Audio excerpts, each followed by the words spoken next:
मैंने आपको specific cost of capital करवा दी है, यानी कि डेब्ट की अलग करवा दी है, इक्विटी की अलग करवा दी है, रिटेन्ड अर्निंग की अलग से करवा दी है।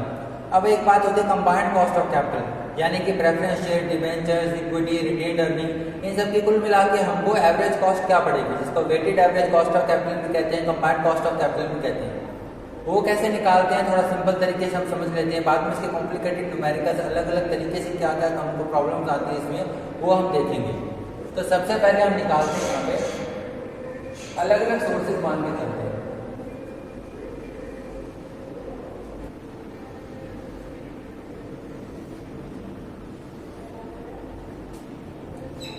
पहला सोर्स हम ले लेते हैं, फिर हम लेते हैं उसकी अमाउंट, फिर यहाँ पे आफ्टर टैक्स कॉस्ट लिखेंगे जो हम स्पेसिफिक कॉस्ट निकालते हैं, फिर यहाँ पे उसको मल्टीप्लाई करें। तो हम यहाँ पे चार तरह के मान के चलते हैं। पहला हम ले लेते हैं यहाँ पे इक्विटी, दूसरा हम यहाँ पे ले लेते हैं रिटेन्ड अर्निंग, और फिर यहाँ पे ले लेते हैं हम प्रेफरेंस शेयर, और फिर ले लेते हैं डिबेंचर्स। तो ये चार तरह के हमारे सोर्स यहाँ पे ले लेते हैं हम, और फिर ये मान के चलते हैं कुछ उसका स्ट्रक्चर कुछ इस तरीके का है कि 3 लाख के हमारे पास इक्विटी शेयर्स हैं, 1.5 लाख की हमारी रिटेन्ड अर्निंग मान लेते हैं, और प्रेफरेंस शेयर हम यहाँ पे ले लेते हैं 2.5 लाख। तो 2.5 लाख हमारे प्रेफरेंस शेयर हो गए। डिबेंचर्स हम यहाँ पे ले लेते हैं 3 लाख के, हम यहाँ पे डिबेंचर्स मान लेते हैं। तो इस तरीके से हमारा कैपिटल स्ट्रक्चर है। टोटल हमारी अमाउंट यहाँ आ जाएगी, वो हमारी हो गई 10 लाख। तो 3 लाख के इक्विटी शेयर्स लिए, रिटेन्ड अर्निंग ली, प्रेफरेंस शेयर्स लिए, डिबेंचर्स लिए, कि 4 चीजों से हमने 10 लाख रुपए रेज कर लिए। इसकी कॉस्ट अलग अलग पड़ेगी हमको, स्पेसिफिक कॉस्ट वो क्वेश्चन में या तो हमको पहले कैलकुलेट करने को दे सकते हैं, तो हम वो करके फिर यहाँ लिख लेंगे, या डायरेक्टली हमें दी हुई हो सकती है। यहाँ पे हम मान के चलते हैं हमको डायरेक्टली दी हुई है। तो सबसे पहले डिबेंचर की लेके चलते हैं। डिबेंचर्स में सबसे कम हम उम्मीद लगा के रखते हैं, तो 9% ले लेते हैं। तो यहाँ पे 9% कर देते हैं, और प्रेफरेंस शेयर्स की हम मान लेते हैं 12%, और इतनी हम रिटेन्ड अर्निंग की मान लेते हैं। अब इक्विटी शेयर सबसे ऊपर है, सबसे ज्यादा रिस्क है, तो उसकी हम ज्यादा मान लेते हैं 15%, 15%। तो इस तरीके से हमारी आफ्टर टैक्स कॉस्ट आ गई।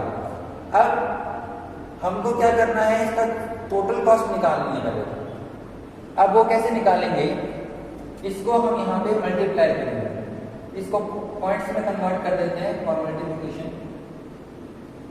इसको 0.09 लिख लिया, इसको 0.12, 0.50। इस तरीके से आप आफ्टर टैक्स कॉस्ट लिख लेंगे, या तो गिवन होगी हम निकाल लेंगे और लिख लेंगे, और यहाँ पे हम अमाउंट लिख लेंगे।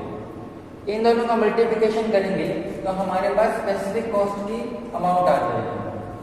3 लाख 0.15 से करेंगे तो 45,000। फिर आ जाएगा हमारा यहाँ पे 18,000, ये रिटेन्ड अर्निंग की आ गई। फिर हमारे पास यहाँ पे आ जाएगा 30,000, ये प्रेफरेंस शेयर्स की आ गई, और डिबेंचर्स की यहाँ पे आ जाएगी 27,000। साथ साथ आप भी इसको कैलकुलेट करते रहेंगे, तभी आप चीजें अच्छे से समझेंगे। तो ये हमारी अलग अलग की आ गई, ठीक है। ये अमाउंट ले ली हमने, यहाँ पे टैक्स रेट ले ली, ये हमारी रेट है, और ये हमारा अमाउंट है। ये अमाउंट निकल के आ गया। अब इसका टोटल करेंगे, यहाँ पे टोटल करते हैं 45,000, 18,000, 30,000 और 27,000 का टोटल आ जाएगा यहाँ पे 1,20,000। तो 1,20,000 हमारी टोटल कॉस्ट पड़ी, और ये हमारा 10 लाख हमारा टोटल फाइनेंस है। तो चारों सोर्सेस से हमने 10 लाख उठाए, और 1,20,000 हमें यहाँ पे भरने पड़ रहे हैं। तो हमारी जो weighted average cost of capital है वो आ जाएगी 1,20,000 ओवर 10 लाख। ये अमाउंट आप निकालेंगे, इसका टोटल करेंगे, और टोटल जो हमारा कैपिटल है उससे इसको डिवाइड कर देंगे। टोटल कॉस्ट को टोटल कैपिटल से डिवाइड कर देंगे, तो हमारी आ जाएगी 12%। 12% हमारी weighted average cost of capital आ गई, जिसको एवरेज कॉस्ट ऑफ कैपिटल कहते हैं या कंबाइंड कॉस्ट ऑफ कैपिटल कहते हैं। तो ओवरऑल हमारा 12% पड़ेगा। इसमें ध्यान रखने वाली बात है ये आफ्टर टैक्स आता है। इसके आगे और हम एग्जांपल्स करेंगे तो आप ज़्यादा समझेंगे। ये आफ्टर टैक्स कॉस्ट है हमारी, ये यहाँ पे रेट लिख लेंगे और ये यहाँ पे सोर्स ऑफ फाइनेंस का अमाउंट लिख लेंगे। यहाँ करेंगे तो हमारी अलग अलग स्पेसिफिक कॉस्ट अमाउंट में आ जाएगी। टोटल करेंगे और उसको डिवाइड कर देंगे टोटल कैपिटल से और हमारे पास ये यहाँ पे 12% आ गई। तो ये आप नोट कर लीजिए। अब इसको करने का एक और तरीका भी है, उसको भी देखते हैं। आपने इस तरीके से निकाल सकते हैं, एक और तरीका है करने का। उसके अंदर आप क्या करेंगे,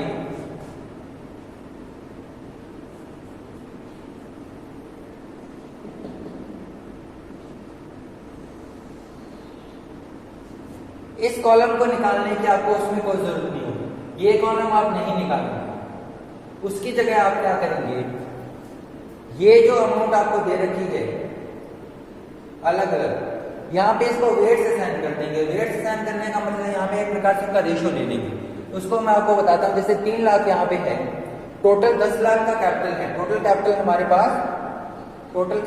पास जो है 10 लाख का है। तो इसका जो रेशो आ गया वो आ गया 0.30 आ गया। 30% आ गया, इसको 0.30 करेंगे। अब यहाँ पर इसका वेट्स होते हैं, एक प्रकार का रेशो होता है।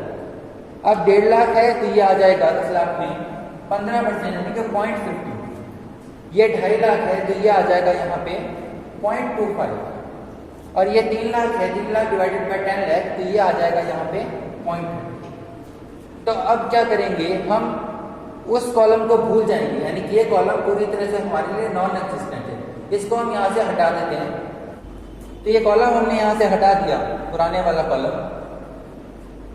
तो ये कॉलम हमने हटा दिया, वो वाला कॉलम। अब हम दूसरे तरीके से इसको कर रहे हैं। तो मैंने बताया आपको कि ये चीज कॉस्ट हमारी स्पेसिफिक कॉस्ट लिखी रहेगी। अब हमने यहाँ पे वेट्स कर दिए। ये 3 लाख, 1.5 लाख, 2.5 लाख, 3 लाख के हमने यहाँ पे वेट्स सॉर्ट कर दिए। यानी 3 लाख को 10 लाख से डिवाइड कर दिया तो 30% आ गया। 1.5 लाख को 10 लाख से किया 15% आ गया, यहाँ पे लिख दिया। और अब इनका मल्टीप्लिकेशन करेंगे। पहले हमने इसको इसके साथ मल्टीप्लाई किया, अब हम इसको भूल जाएंगे, अब इसके साथ मल्टीप्लाई करेंगे। तो ये हमारा यहाँ पे आ जाएगा 0.05, 0.045। फिर ये आ जाएगा हमारा 0.018, 0.12 को 0.25 से करेंगे तो आ जाएगा 0.03, और 0.09 को हम 0.30 से करेंगे तो आ जाएगा 0.07। अब ये चीज आ जाएगी हमारी, इसका हमको टोटल करना है तो आ जाएगा 0.12 आ जाएगा। ये आज को 12% कह सकते हैं, ये 12% हो जाएगा। तो वही सेम आंसर हमारा आ जाएगा। लेकिन पहले क्या किया था, हमने इसको यहां से मल्टीप्लाई करके यहाँ पे अमाउंट निकाली थी। अब हम वो नहीं निकालेंगे, वो वाला कॉलम की जगह हम यहाँ पे सीधा ही वेट से साइन कर सकते हैं। पहले हम यहाँ वेट से साइन करेंगे, इससे मल्टीप्लाई करेंगे, जो आएगा उसको टोटल करेंगे तो सीधे ही हमारी कॉस्ट निकल जाएगी, टोटल कॉस्ट ऑफ कैपिटल निकल जाएगी। तो ये वाली चीज हमको करने की जरूरत नहीं पड़ेगी। हम पहले वेट से साइन कर देंगे और मल्टीप्लाई करेंगे, इसका टोटल करेंगे तो भी हमारा सेम ही आंसर आ जाएगा। तो इसको 2 तरीके से कर सकते हैं। इसका बुक में एग्जाम्पल भी देख लीजिएगा। ये 2 तरीके से कर सकते हैं। पहला तरीका आपको वो बताया और दूसरा तरीका आपको ये बताया। आप इस तरीके से भी इसको कर सकते हैं। तो ये एक एग्जाम्पल मैंने आपको करके बताया। इसी का एक और एग्जाम्पल लेते हैं, फिगर चेंज कर देते हैं, थोड़ा सिस्टम चेंज कर देते हैं, सेम पैटर्न पे चलेंगे ताकि आपकी प्रैक्टिस हो जाए। जब ये करवा रहा हूँ साथ साथ आप इसको कैलकुलेट भी कीजिए, नोटबुक पे साथ साथ प्रैक्टिस भी करते जाइए, तब आप सीखेंगे। वीडियो देख लेंगे और कर नहीं रहे, अटेम्प्ट नहीं कर रहे साथ साथ, तो आप नहीं समझ पाएंगे। ऑनलाइन है, वीडियो है, लेकिन सिस्टम वही रखना है अपने को जिस तरीके से एक्चुअल क्लास में हम पढ़ते हैं। टीचर करवा रहा होता है बोर्ड पे और आप साथ साथ करते हैं, तब आप समझ पाएंगे स्टेप बाय स्टेप। तो एक बार और एग्जाम्पल ले लेते हैं, फिर से एक टेबल बना लेते हैं। हम निकाल रहे हैं weighted average cost of capital. पहले हम लेंगे सोर्स, किस किस से फंड रेज किया, कोई मेन 4 सोर्सेस ले लेते हैं। यहाँ पे equity, retained earning, preference shares and debentures, ये चार ले लेते हैं। फिर मैंने क्या किया था, अमाउंट लिखा था, कितना किससे रेस किया। यहां पे हम ले लेते हैं इक्विटी से हमने 4 लाख रेस कर लिया मान लेते हैं, ठीक है। और रिटेन्ड अर्निंग कितने टाइम हमारे पास 8 लाख है यहाँ पे। प्रेफरेंस शेयर्स हमारे पास सिर्फ 2 लाख है, और डिबेंचर जो है हमारे पास यहाँ पे 6 लाख की। तो 6 लाख हमने यहाँ पे डिबेंचर्स ले लिए, 4 लाख इक्विटी से रेस करके, 8 लाख रिटेन्ड अर्निंग से करके, प्रेफरेंस शेयर से 2 लाख और 6 लाख डिबेंचर से रेस करके हम यहाँ पर 30 लाख रुपए हमने रेस कर लिए। तो 20 लाख हमने टोटल यहाँ पे कैपिटल रेस कर लिया। अब हम इसको weighted average cost of capital निकालेंगे। अब यहाँ पे हम लिखेंगे after tax cost, after tax cost. ये हम इक्विटी की मान के चलते हैं, यहाँ पे है हमारी 15%। रिटेन्ड अर्निंग की हम यहाँ पे ले लेते हैं 12%, प्रेफरेंस शेयर्स की ले लेते हैं 10%, और डिबेंचर्स मान लेते हैं बहुत सस्ता होता है, ऐसा मान लेते हैं काफी कम। आफ्टर टैक्स कॉस्ट हमारी इसकी सिर्फ 5% पड़ती है। बिफोर टैक्स कॉस्ट अलग होती है, आफ्टर टैक्स कॉस्ट यहाँ पे 5% पड़ती है। अब हम इसको पॉइंट्स में कन्वर्ट कर लेते हैं और ईज ऑफ कैलकुलेशन हमको यहाँ पे करनी है, तो हम इसको पॉइंट्स में कन्वर्ट कर दें। ये 0.5 हो जाए। एक चीज ये हमेशा ध्यान रखिएगा, जब कर रहे हैं ढंग से करिए। कई बार क्या 0.5 कर देते हैं, कैलकुलेशन ही गलत होगी। अब ये आपने कर लिया, अब आप इसके अमाउंट में निकाल लेंगे।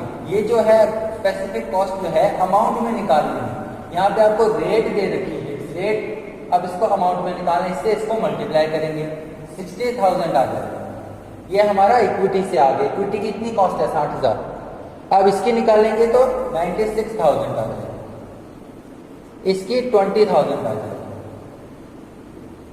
और ये हमारी आ जाएगी 30,000। ये आ जाएगी, इसका टोटल कर लेंगे। नेक्स्ट स्टेप क्या है, टोटल करना, टोटल कॉस्ट निकालने के लिए। सो टोटल कॉस्ट हमारी आ जाएगी